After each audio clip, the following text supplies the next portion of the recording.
Bonjour à tous, bienvenue dans Parlons EPS et aujourd'hui on va parler du concours. Et plus particulièrement, si jamais on le rate, comment ça se passe pour rebondir derrière et réussir à l'avoir. Aujourd'hui j'ai la chance d'avoir deux invités, donc je vous laisse vous présenter. Alors je me présente Benoît, donc j'ai 26 ans, je suis spécialiste de sport de combat et j'ai donc loupé le concours une fois comme l'intitulé de la vidéo et je suis actuellement au collège de Neuilly-en-Thelle dans l'Oise. Merci à toi. Alors bonjour, moi c'est Tom, j'ai 25 ans, spécialiste basket. Moi comme Benoît, j'ai loupé le concours la première année aussi, qu'une seule fois et j'ai eu la deuxième. Là en ce moment j'exerce dans un lycée à Rouen, un lycée polyvalent, lycée Gustave Flaubert. Voilà. Très bien, merci beaucoup.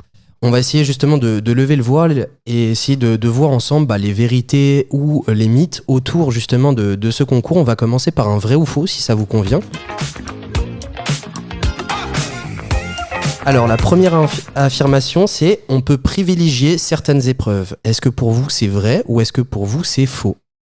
Je vous laisse répondre. Moi je dirais que c'est faux parce qu'on n'est pas à l'abri d'en vraiment louper une. Et celle qu'on loupe, elle peut vraiment pénaliser. On a beau essayer de se rattraper sur un coef plus gros.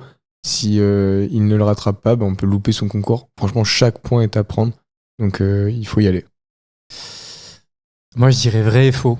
Parce que pour les écrits, c'est pas négliger les deux. Parce qu'on n'est pas à l'abri d'une surprise. Je sais que j'étais plus à l'aise sur l'écrit 1 que sur l'écrit 2. Et au final, c'est sur l'écrit 2 que j'ai eu plus de points. Par contre, pour les oraux, moi je suis plus du partisan du vrai. Parce qu'il y a quand même l'oral 3 qui est maintenant l'oral 2. Qui est quand même à fort coefficient. Ouais, parce qu'entre-temps aussi, le concours a changé, donc cette année avec une nouvelle maquette. Ouais. Mais pour moi, en fait, c'est l'entre-deux. Faut réussir à privilégier, mais d'un autre côté, ne pas évincer tout simplement. En fait, une matière, c'est tout. Ouais, c'est ça, c'est qu'on privilégie, c'est-à-dire qu'on va travailler forcément beaucoup plus un oral que l'autre. Moi, je sais que par exemple, l'oral 3, fallait que je le 4. Fallait le bosser. Deuxième affirmation, c'est est-ce que le concours est exigeant? Oui. Oui, clairement, le concours est exigeant. Après, évidemment, c'est comme partout. Quand j'aime bien comparer souvent au niveau. Il y a des gens qui ont des facilités, ils ont peut-être moins besoin de s'entraîner pour arriver à un certain niveau. Mais si on ne s'entraîne pas, dans tous les cas, l'exigence nous rattrape et on n'y arrive pas. Je suis tout à fait d'accord. Même moi, c'est la première fois où je me disais, mais j'ai donné tout ce que j'avais. Si jamais je me rate, ça veut dire que je me confronte un peu à un mur parce que j'avais donné tout ce que j'avais, quoi. Donc c'est exigeant, en tout cas pour moi. C'est le risque, ouais, je trouve qu'il est exigeant aussi parce que c'est quand même un concours qui est assez complexe dans l'ensemble parce qu'il n'y a pas que de l'oral et il n'y a pas que de l'écrit et il faut être bon partout. Et donc du coup ça demande une énergie de dingue. Donc ouais, ça a été compliqué, c'était des années qui étaient quand même pas faciles, mais qui étaient très enrichissantes. Troisième affirmation, c'est les oraux sont plus importants que les écrits. Est-ce que pour vous c'est vrai ou faux? Alors pour moi c'est totalement faux, puisque déjà si on n'a pas nos écrits, on ne peut pas aller aux oraux. Ensuite, faut pas oublier que si on prend des points d'avance aux écrits, tant mieux, ça peut permettre que si jamais sur un oral on se loupe ou sur une pratique on se loupe, ça peut rattraper. Donc non, en fait, c'est ce que je dis, c'est ce que je disais, je privilégie aucune épreuve. Pour moi vraiment, j'ai essayé surtout la deuxième année de me mettre au taquet sur toutes les épreuves. Ouais, moi je dirais que c'est faux aussi parce que on a eu un petit peu la même expérience avec Benoît, c'est-à-dire que la première année on a loupé les écrits, ce qui fait qu'on n'a pas eu nos chances aux oraux. Et on a un peu le même profil avec Benoît, c'est-à-dire qu'on est quand même très allé sur les oraux. Donc non, c'est pas plus important. Mais en tant que bon prof de PS, je dirais que c'est quand même le plus important du concours et c'est ce qui est quand même très cohérent par rapport à ce qu'on fait sur le terrain, quoi. Oui, petite nuance, on se retrouve quand même en EPS à partir des oraux et les écrits, on a tous les deux trouvé que c'était tellement décontextualisé des fois qu'on en perdait en motivation. Ok, pour vous c'était trop loin et vous aviez du mal à vous mettre dedans. Moi au contraire, il y a des... Enfin, je parle plutôt de l'écrit 2, mais des fois ça m'a appris certaines choses et j'ai pu trouver ça intéressant. Mais au début j'avais un peu cet aspect-là et je suis d'accord. En fait, des fois on peut peut-être avoir un déclic et se mettre à apprécier ça, mais... Affirmation suivante, est-ce qu'on peut y arriver seul? Non. C'est impossible. Non. C'est impossible. Après, le nombre, ça change rien. Que ça soit 1, 2, 3, 10. Le nombre est aussi je dirais le type de soutien. Parce que au final, oui, il y a le groupe de travail. Enfin, nous, on a fonctionné comme ça.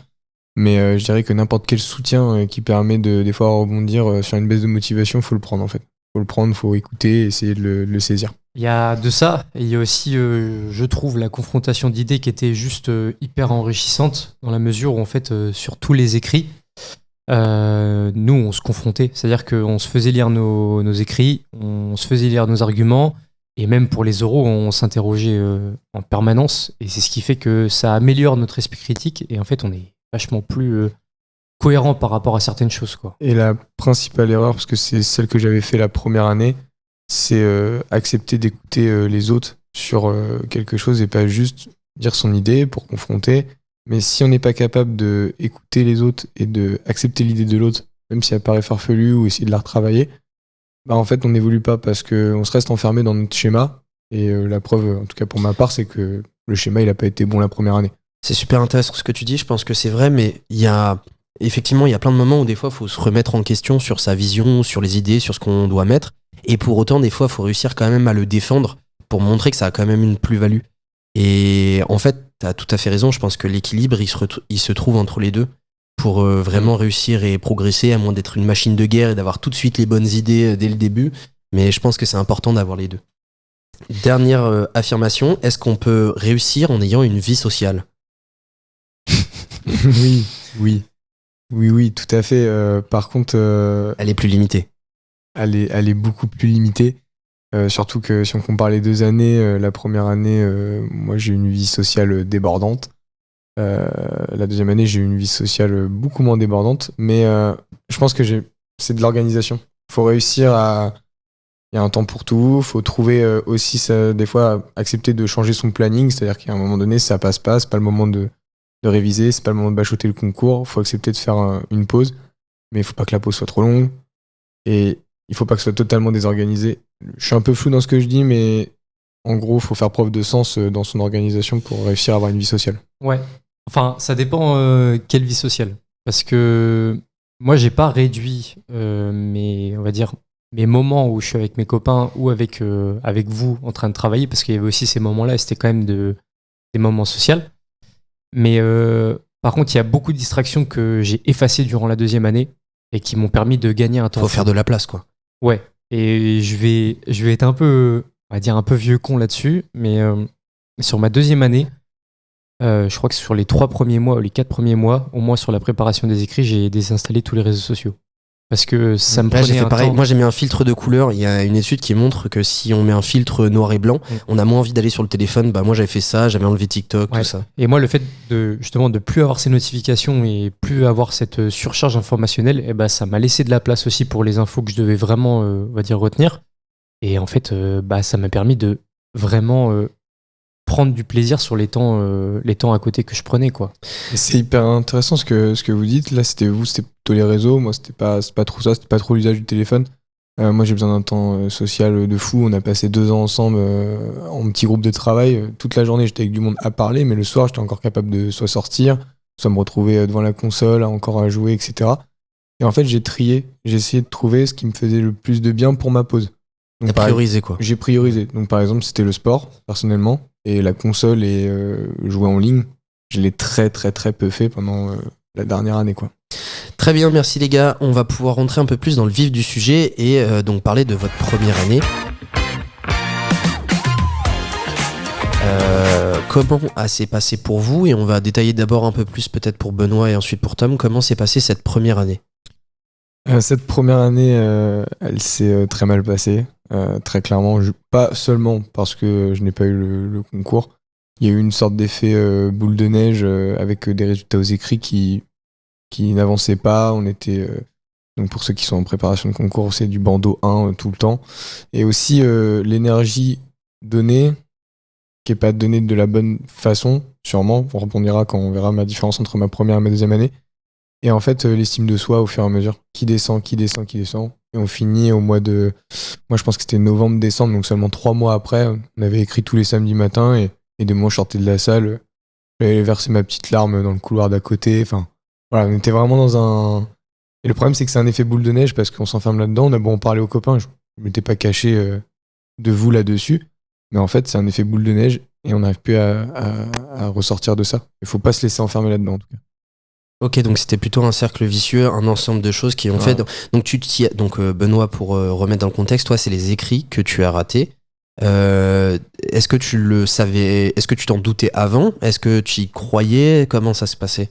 Alors, je m'en doutais avant parce que j'avais déjà un retard, je pense, lié à la licence. C'est pour ça que souvent on néglige nos premières années d'écrit avant de passer en master. Je sais que le concours a changé, mais je pense que là, aujourd'hui, même si les gens le passent en L3, s'ils se réveillent dès le mois de septembre en L3, je pense que c'est déjà trop tard. Ouais, je suis d'accord. Voilà. Je pense qu'il faut pas prendre de retard là-dessus. Et quand il y a le retard qui est là, on se retrouve devant... c'est comme quand on donne des critères de réussite à nos élèves. Le critère de réussite, c'est d'avoir l'admission aux oraux. La marche est tellement haute, les notes sont tellement hautes qu'en fait c'est inatteignable pour notre niveau, quoi.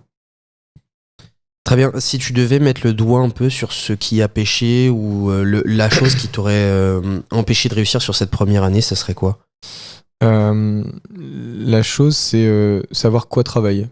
Franchement, Trop d'infos, t'étais un peu perdu, c'est ça? c'est ça. Trop de retard, en tout cas sur le niveau de connaissances et méthodo, donc c'était vraiment un tout.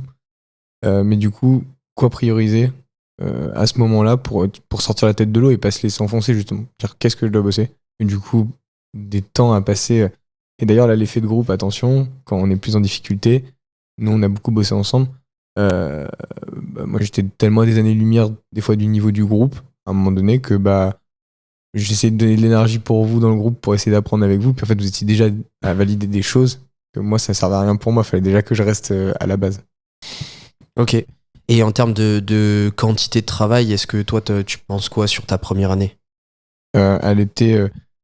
c'était de l'énergie donnée pour rien. Oui, j'étais à l'INSPE de 8h à 17h.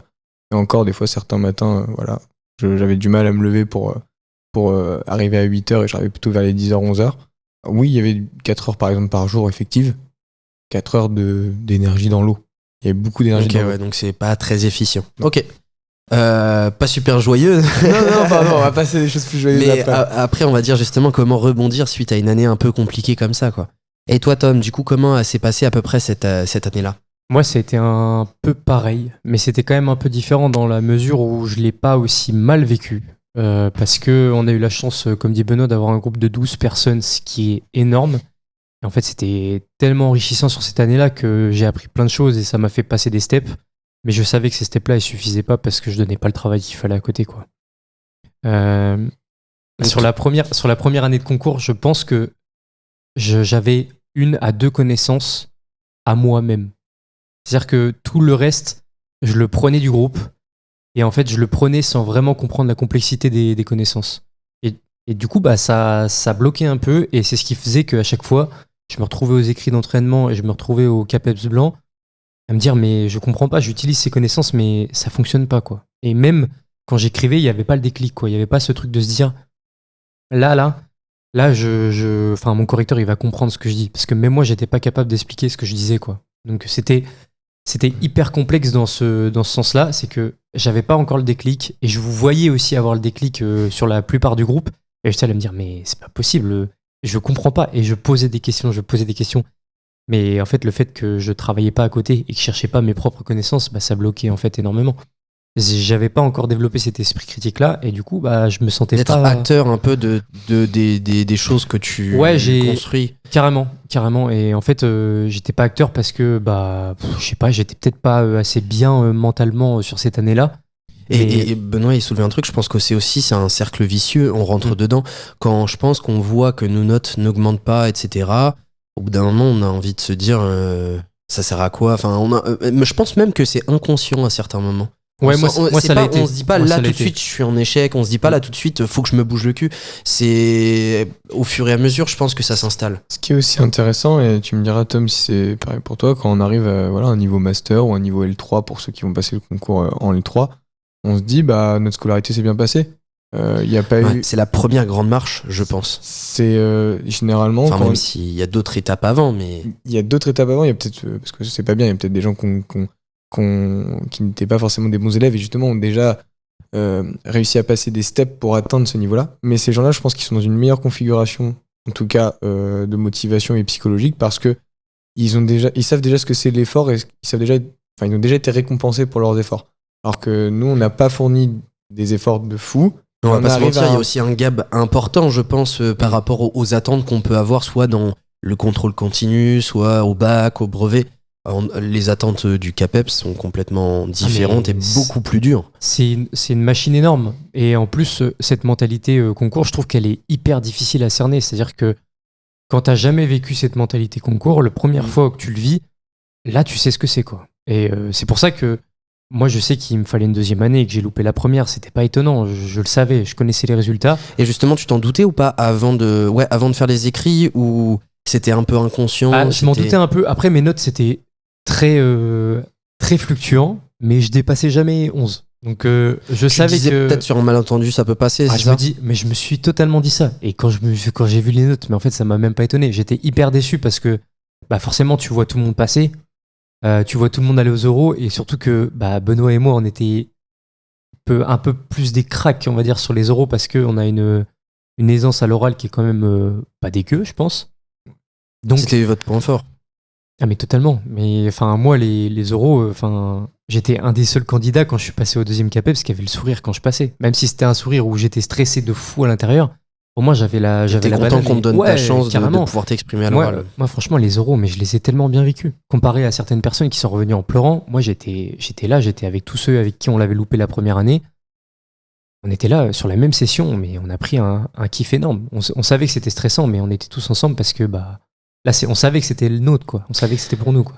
Justement, tu parles de la deuxième année. Maintenant, je voudrais que vous m'expliquiez un peu comment s'est passée cette deuxième année, comment vous avez, on va dire, ingurgité l'information, comment vous avez rebondi derrière ça, et qu'est-ce que vous avez mis concrètement en place de différent pour pouvoir aider justement peut-être des gens qui peuvent être dans cette situation-là. C'est bien et pas bien mon expérience, mais quand on a loupé l'écrit 1 la première année, tout simplement la première année, on a fini au mois de... Les résultats c'est fin mars, je pense. Je crois que c'est à peu près cette période-là. C'est cette période-là. Personnellement, j'ai fait quelque chose que je ne conseille pas, mais je l'ai fait. Moi, j'ai coupé. Voilà, c'est pas bien, mais j'ai fini mon année quand même de master, mais en tout cas au niveau des écrits, je pense qu'on le choisit pas au bout d'un moment, et c'est aussi peut-être un rejet. Et à l'inverse, on a aussi quelqu'un dans le groupe de travail. Le lendemain des résultats de concours, Charlotte, elle était arrivée dès 8h à la BU. Il y a deux différents types de personnes, et Charlotte aussi l'a eu la deuxième fois, mais avec une régularité et une rigueur vraiment impressionnante. C'est ça. Moi, j'ai fait le choix de couper un temps. Après, j'y suis revenu jusqu'à la fin de l'année, jusqu'à juin, jusqu'à vraiment la fin de l'année. Mais j'ai vraiment coupé, je pense, 2-3 semaines. Voilà, une sorte de mini burn-out. Ouais, pour se dire, de toute façon, c'est fini. C'est ça. Ouais, moi, ça a été un peu pareil que toi, dans le sens où j'ai coupé, mais j'ai coupé pas trop longtemps parce que j'ai essayé de venir quand même à la préparation des euros. Mais par contre, je vous préviens, pour ceux qui ont loupé ce concours-là, cette partie, ça a été la plus dure pour moi. Parce que j'étais là en tant qu'auditeur, j'étais là pour prendre des infos. Mais c'était tellement dur parce que je me suis... En fait, à chaque fois que j'y allais, je me disais, mais... C'est moi, j'aurais pu y être. J'aurais pu y être, quoi. J'aurais pu y être. Et en plus, des fois, tu vois des personnes faire des erreurs. Tu te dis, putain, mais je me serais jamais permis de le faire. Après, c'est pas du tout être prétentieux ni quoi que ce soit, mais juste tu te le dis quand même au fond de toi. Je me dis, putain, mais en fait, je suis pas si mal. En oral 3, je me débrouille pas si mal. Et même en oral 1, l'oral 1, en fait, je me suis rendu compte que l'année d'après, j'étais pas du tout au niveau. Mais ça, il y a une sorte un petit peu de frustration qui apparaît, qui était pas ressortie quand j'ai eu les résultats de l'écrit. Et en fait, ces euros-là, ça a été très dur. Et je pense que j'ai pas fait jusqu'à la fin parce que ça a été trop compliqué pour moi. Et en plus de ça, non, t'avais accompagné, non, ou pas sur Vichy? Ouais, moi j'avais accompagné. Par contre, ça je conseille quand même de le faire. Parce que ça, j'étais pas du tout frustré à l'idée de le faire. Et ça m'a fait du bien d'accompagner ceux qui l'avaient, d'accompagner mes potes qui l'avaient. Et je crois que ça leur a fait du bien aussi que je vienne. Mais je suis pas sûr. T'as été un soutien pour eux, t'as bien fait, je pense, d'y aller rien que pour eux. Et puis après, je pense que c'est aussi ton esprit un peu collectif, vu que tu viens des Sportco. Moi, même Bastien, etc., je sais qu'ils avaient un peu cet esprit-là de dire, peu importe, même si on rate, on sera là pour vous soutenir, comme ça, on vous portera à bout de bras. Moi, je l'ai plutôt bien vécu de revenir par les euros et de finir cette année d'échecs avec des euros, parce qu'en fait, j'ai vu plus le vrai métier dans les euros, dans cette prépa-là. T'as retrouvé un peu de plaisir dans les apprentissages. Voilà, j'ai retrouvé des choses, et j'ai même retrouvé des choses qu'au final, des références, des justifications qui étaient citées aux euros, que je me suis resservi l'année d'après, surtout dans mon écrit 2.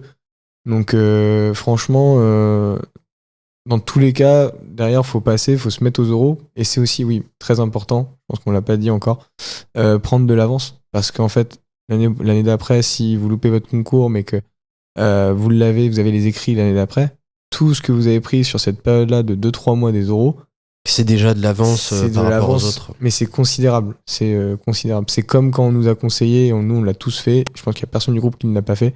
Allez voir le concours. Oui, avant pour voir tous les conseils. C'est vraiment un conseil obligatoire. Et donc là, on a vu la période, donc les 3-4 semaines, un mois après les résultats des écrits ou oraux, si jamais on rate aux oraux. Après, derrière la préparation oraux, voilà. Il se passe les grandes vacances. Pendant les grandes vacances, est-ce que vous y avez remis un peu le nez dedans? Est-ce que non, vous étiez resté loin de là, vous avez coupé? Ouais, c'est peut-être pas la bonne idée, hein. Mais moi, j'ai pas remis les nez dedans. Je crois que j'ai remis le nez dedans peut-être fin août, où j'ai commencé à lire un petit peu certaines choses, notamment Réussir l'écrit 1 qui m'a aidé de fou. Mais sinon, je crois pas. Hein. Je crois pas. Enfin, moi, non, mais il y a aucun jugement. Au contraire, mais... ça montre aussi que c'est possible en fait de le faire tout simplement parce qu'il y en a certains, ils vont pas couper du tout, se remettre à fond dedans et ça se trouve, ils vont refaire un burn-out décembre. Et ils vont pas être prêts pour mars. Donc on n'en sait rien, c'est chacun sa manière de se préparer. Et c'est dans notre diversité de groupes et de profils dans notre groupe. On a Charlotte, Ouais, elle a coupé.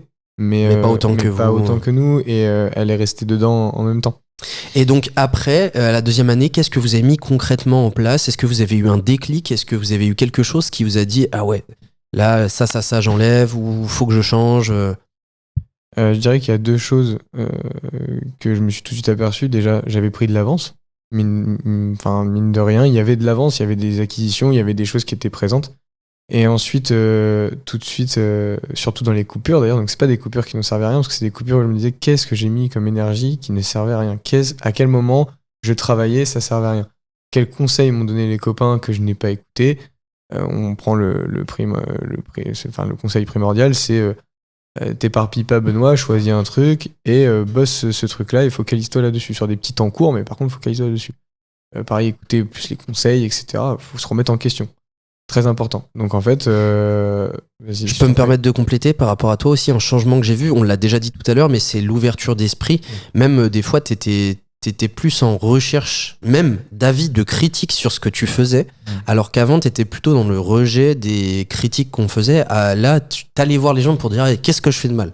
Dites-moi là où je rate mon truc et on avance, c'est pas grave, j'ai pas d'ego, dites-moi les choses. Oui, il y a vraiment, mais c'est le fait, je te dis, de vivre un premier échec. En fait, je pense qu'au début, je préfère qu'on te le dise avant que en fait le jour J. Voilà, là j'ai dit, je laisse plus de hasard. S'il y a un échec qui se passe, il se passera dans l'année. Je peux en prendre 15 000, mais le jour des écrits ou le jour des oraux, il n'y aura pas d'échec juste parce que je repenserai à tout ce que vous m'avez fait éviter ou tout ce que vous avez mis en lumière sur mes défauts. Ce déclic, il est arrivé au fur et à mesure ou vraiment il y a une période où là tu as eu un changement? C'est une question de personnalité. Moi, c'est tout ou rien. Je suis arrivé au mois de septembre. D'ailleurs, on m'a tout de suite mis le haut là. Benoît, t'écris trop. Benoît, tu donnes trop d'énergie. Non, j'ai pas donné trop d'énergie. Juste, j'ai réussi à trouver cette rigueur. Et j'avais mes temps où j'écrivais. Et dès que j'avais fini d'écrire, surtout pour les écrits, je trouvais n'importe qui, même des fois des gens il y avait même des gens avec qui j'ai très peu travaillé, par exemple ils m'ont lu 2 fois dans l'année, ils étaient hors du groupe, je donnais ma copie, donne-moi ton avis. Voilà, attention, faut pas s'éparpiller, il y avait des critiques que je prenais pas, etc. Mais... Non, mais en fait la différence entre ces 2 années, pour toi, je trouve que c'est que t'as écrit de la même façon. Enfin, on va dire que t'as peut-être plus écrit sur la deuxième année, mais t'as écrit davantage pour les autres que pour toi-même. Et en fait, le fait que tu écrives pour les autres, enfin, entre guillemets, pour te faire critiquer et pour chercher ces critiques-là, et ben en fait, ça t'a fait gagner, mais ça t'a fait level up d'un coup. Et c'était vraiment impressionnant. Enfin, en termes de... Quand on était à côté, nous, on trouvait ça fou que tu recherches tout le temps la critique. Mais attention, on parle aussi de la motivation. Moi, je marche beaucoup à la motivation. Quand je regarde mes notes, au final, jusqu'à même la deuxième année, il y a eu une fois où j'ai accroché un 10. On parle de... En fait, il y a eu qu'une seule fois où j'avais dans tous les entraînements, donc on parle sur 2 ans, il y a eu un entraînement, un capes blanc, où j'ai réussi à avoir une note admissible. Et le jour J, c'était quoi à peu près tes notes le jour J, j'ai pris 14,5 en écrit 2 et 7,5, je crois, en écrit 1. Et donc l'équilibre faisait que ça passe. L'équilibre faisait que ça passe. En écrit 1, étonnamment, j'ai eu un peu moins que mes tout derniers entraînements. Ça y est, je commence à monter enfin à 8,5. On parle vraiment de même pas la moyenne, hein. D'ailleurs, vous découragez pas si vous n'avez jamais la moyenne. La preuve, c'est Ça peut passer. Ça peut passer, il n'y a aucun souci. C'est une question de mindset, c'est ce qu'on disait, d'être dans la recherche de conseils, toujours s'améliorer, etc. C'est ça, et le jour J, écrit 2, est-ce que tout s'est mis en place dans le sens où j'ai tellement fait d'erreurs que voilà, et là tout de suite on monte à un 14 parce qu'au final tout s'était mis en place le jour J. Et les oraux, vu que tu les avais déjà préparés, j'imagine que c'était plus fluide et ça a pu dérouler derrière plus facilement. Et toi, Tom, du coup, cette deuxième année, est-ce que tu as eu un déclic clair? Est-ce que tu as changé des choses? Comment ça s'est passé? Moi, je vais faire par écrit, comme ça sera peut-être plus simple et peut-être plus concret. Pour l'écrit 2, j'ai pas changé grand-chose sur mes connaissances, parce que c'était des connaissances qu'on avait fait avec Fanny et moi, elle me parlait. J'avais fait le choix de fonctionner par bloc argumentaire et je sais pas si c'est une bonne idée après coup. Mais j'étais resté sur ces blocs, et en fait j'étais resté dans l'idée que ces blocs-là, je pouvais les modifier à ma sauce et les faire tout le temps. C'est un risque. Et je sais que certains formateurs, ils vont froncer les sourcils quand je vais dire ça, mais je trouve que c'est quand même une bonne idée dans ma construction à moi de fonctionner comme ça, parce que j'étais quelqu'un avec qui les connaissances, j'arrivais pas à retenir forcément. Donc du coup, je fonctionnais tout le temps par ces blocs argumentaires-là. La chose que j'ai changé entre la M1 et la M2 sur ces blocs argumentaires-là, Enfin, ouais, M2 et M2+. pas M2 et M2+, pardon. C'est que, en fait, j'étais beaucoup plus sur le contexte et j'étais beaucoup plus sur le sujet. Et sur l'adaptation. Ouais, de mes. En fait, j'avais du mal à encore adapter sur ma première année de concours. Et sur la deuxième, je commençais déjà à modifier un petit peu certains paramètres, voire des fois à évincer certaines connaissances qui correspondaient pas du tout au sujet. Parce que en première année où je le faisais, le but pour moi, c'était de mettre toutes les connaissances, même si c'était pas cohérente. Et des fois, ça manquait de cohérence sur la copie et ça a décrédibilisé un petit peu mon propos. Donc ça, je l'ai changé. Et j'ai changé aussi le fait que mon contexte, maintenant, je le priorisais. Et on a eu la chance de tomber sur une année de concours avec Benoît où le sujet a littéralement changé et on nous a demandé concrètement de déterminer les enjeux qui, pour nous, par rapport au contexte, étaient prioritaires. Okay. Et ça, mais en fait, le fait qu'on soit à l'aise aussi par rapport à ça avec Benoît, sur les oraux notamment, et nous, ça nous a carrément aidé sur l'écrit parce qu'on avait quelque chose qui était beaucoup plus cohérent par rapport à l'écrit. Et dans ta vie de tous les jours, il y a eu un changement, il y a eu quelque chose. Est-ce qu'à un moment, tu t'es dit là, il faut que je change ça? Ouais. Si, il n'y en a pas eu, il peut ne pas y en avoir. Justement, peut-être que des fois, il faut 2 ans, tout simplement, pour ingurgiter toutes les infos, les connaissances, tout en gardant les mêmes méthodes de travail. Peut-être c'est ça ma question. Moi, j'ai changé mes méthodes de travail. C'est-à-dire que avant, j'étais pas quelqu'un qui écrivait parce que je détestais ça. Ça m'énervait, mais vraiment à un point, je pouvais pas. Et je me suis dit, la deuxième année, il faut que je me force, il faut que j'écrive, il faut que je fasse mes arguments. Et c'est ce que j'ai fait en écrit 2, et c'est ce qui fait que j'ai un petit peu level up en écrit 2. Et c'est surtout en écrit 1 que j'ai vraiment explosé. En écrit 1, moi, le changement radical qui a été pour moi, c'était de chercher mes propres connaissances. Mais quand je dis chercher, c'était aller chercher dans les revues EPS, aller chercher dans Réussir l'écrit 1, aller chercher des trucs que personne n'avait et que j'étais capable de défendre parce que j'avais compris et surtout que j'étais capable d'avoir un esprit critique sur ces connaissances-là. Et moi, ça m'a carrément aidé et je crois que j'ai explosé en écrit 1. J'ai dû avoir peut-être 2 bandeaux 4 et le reste, c'était que des bandeaux 3 sur les écrits d'entraînement, les CAPES blancs.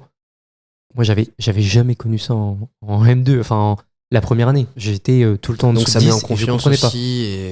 J'étais en confiance de fou par rapport à l'écrit 1. Donc je savais que l'écrit 1, c'était OK parce que j'avais compris un petit peu la méta.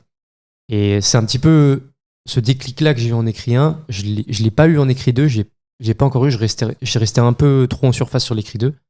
Et en fait, c'est ce qui m'a fait gagner, c'est surtout sur l'efficacité de travail. C'est-à-dire qu'avant, on était là, on bossait tous ensemble, on était 12 dans une salle, on bossait pendant 8 heures, mais il y avait trop de moments où j'étais pas efficace. Et je me suis rendu compte que j'étais pas efficace parce que la plupart du temps, j'étais sur mon portable. Donc à un moment, j'ai juste pété un plomb sur ma deuxième année. J'ai dit non, le portable, là, c'est bon, je le laisse de côté. Je le touche pas, on se met des heures de pause avant, et c'est ce qu'on faisait avec Benoît, si tu te rappelles bien, on se disait... On a consommé du café, ouais.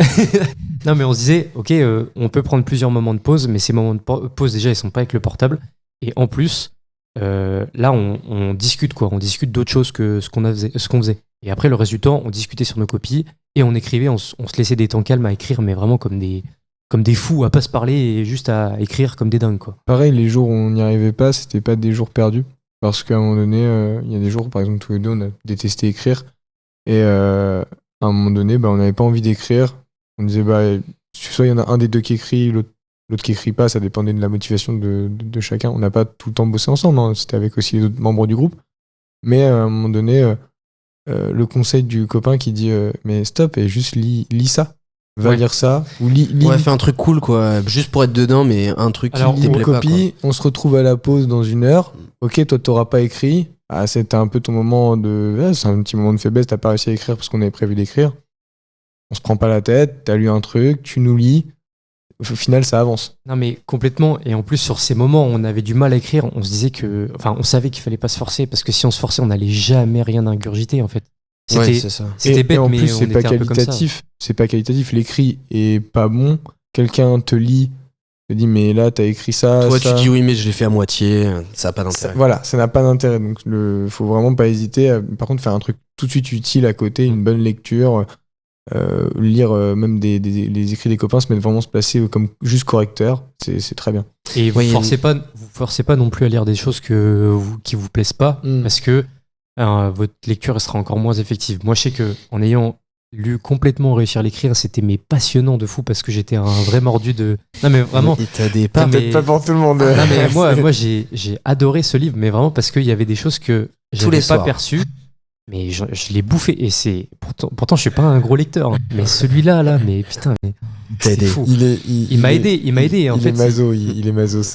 Il m'a aidé et il y a plein de choses après sur lesquelles je me suis aidé, notamment je crois qu'il y avait le bulletin, c'était le livre du SNEP qui nous avait filé là, sur la 3e partie en écrit un qui était juste fou. Et après, c'était toutes les revues EPS. C'était tellement passionnant d'aller chercher des revues de 80-90 et de choper des trucs qui étaient complètement en décalage par rapport à l'époque. Et justement, tu t'es pris au jeu, quoi. Ah, mais vraiment, ça passerait jamais. Merci les gars. Maintenant, ce qu'on va pouvoir faire, ça s'appelle la minute conseil. Je vais vous demander déjà si jamais tu pouvais te parler dans le passé, à quel moment tu pourrais le faire. Est-ce que c'est au début de la première année? Est-ce que c'est entre la M1 et entre la première et la deuxième année du concours? Et qu'est-ce que tu te dirais en 60 secondes? Est-ce que Benoît, tu veux commencer? C'est parti. Je me dirais dès ma première année où je passe le concours, d'être ouvert d'esprit sur les autres, les écouter. Quand il y a un conseil, le prendre pas tous au pied de la lettre, mais une grosse partie au pied de la lettre.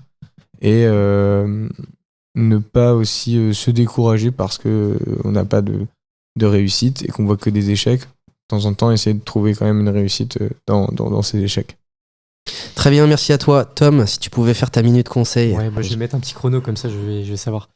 Moi, je dirais à la personne qui a passé le concours au début de lâcher la play, de lâcher Instagram, parce que vraiment c'est du temps de perdu, on va dire, qui sont pas nécessaires à ton cerveau. Et surtout, arrête de t'appuyer sur les autres et vraiment va chercher tes propres connaissances. Développe-toi ton propre esprit critique. Utilise pas celui des autres parce que ça sert à rien, sinon ce sera pas cohérent sur tes copies. Et surtout, écris, mec. Hein. Franchement, là, t'as pas assez écrit sur la première partie de l'année. Franchement, faut que tu écrives à fond, quoi. Il nous fait du Philippe Lucas, là. Ouais. T'écris, sinon je te mets des baffes. Ouais, c'est ça. Merci les gars. Pour terminer, on va faire un dernier petit jeu si ça vous va. C'est une vérité, un mytho.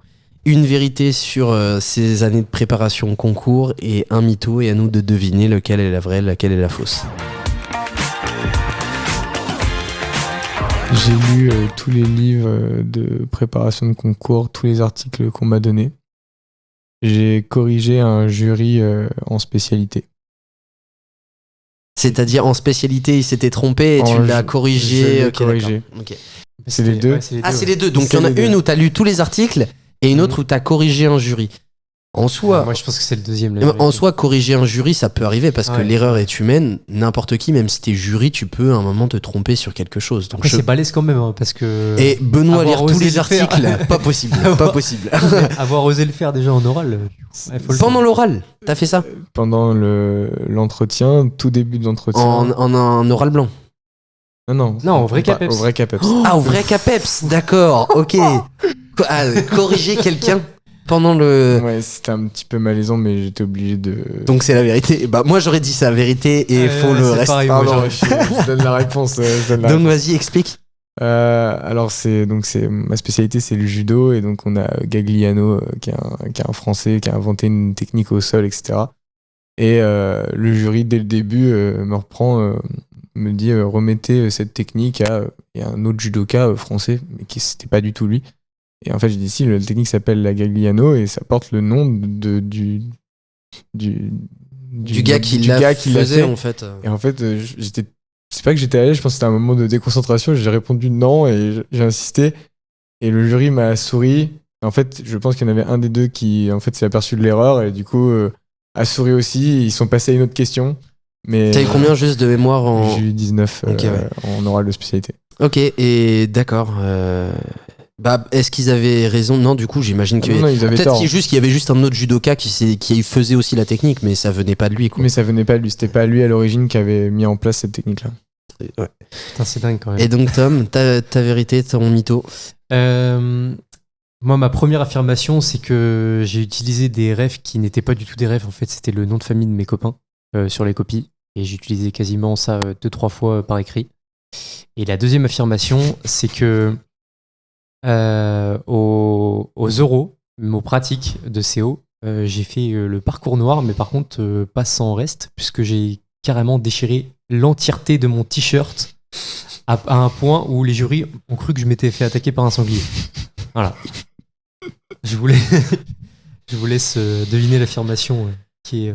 Je crois qu'il y avait un délire de. On citait un copain à nous, Pierre, dans certaines copies, mais est-ce que c'était 2-3 références à chacune des copies? C'est un peu exagéré. Je suis pas sûr. Mais le t-shirt, j'ai envie d'y croire, le t-shirt, moi. Moi, je peux. Est-ce que tu peux pas répondre? Tu connais la réponse. Moi, je dirais le t-shirt vrai et le reste faux. Ouais, c'est ça. J'avais. Et donc, comment c'est arrivé l'histoire du t-shirt? J'avais fait comme projet de prendre le parcours rouge. Et je crois qu'à un moment dans le parcours rouge, je me suis dit, allez, débranche le cerveau et fais le noir et fonce, quoi.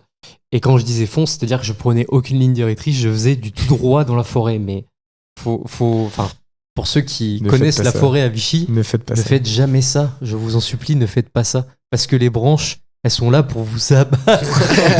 Elles ont été posées exprès. Non, mais c'est le défaut de s'entraîner. J'avais un long manche, j'ai fini avec un manche que d'un côté. C'est-à-dire que ma manche était entièrement déchirée. Et j'ai retrouvé un des formateurs qui était donc jury à cette époque-là, à la fin du parcours. Et il a explosé de rire. Explosé de rire tellement j'étais dans un état. J'avais des griffures partout, mon t-shirt déchiré. Et donc à la fin, combien en CO? Ça t'a valu combien? J'ai fait parcours noir et j'ai eu 17. Ah bah voilà, ça valait le coup. Ça valait le coup du t-shirt. Perdre un t-shirt, ok, mais avoir 17, c'est mieux. Très bien, merci les gars d'avoir passé ce petit temps, d'avoir pu, parce que c'est pas facile aussi de se mettre dans cette position-là, d'expliquer justement les choses qui allaient et les choses qui allaient pas. En tout cas, bravo à vous. Merci d'être venu, d'avoir pu expliquer ça. J'espère que ça va aider certaines personnes. J'en profite avant de terminer le podcast de vous parler d'une application que j'ai créée, ça s'appelle Prof Planner. Ça permet justement de s'organiser quand on est professeur. Je vais vous mettre quelques petits screenshots et j'ai une vidéo aussi qui permet d'expliquer comment la faire. Et maintenant, en tant que professeur de PS, ça permet de tout centraliser, de savoir où on en est dans nos séances et faire un vrai suivi avec nos élèves. Merci encore les gars. On se retrouve la prochaine fois, peut-être pour un autre sujet, peut-être sur du judo ou du basket. Ouais, ce sera avec plaisir. Avec grand plaisir. À la prochaine. Ciao.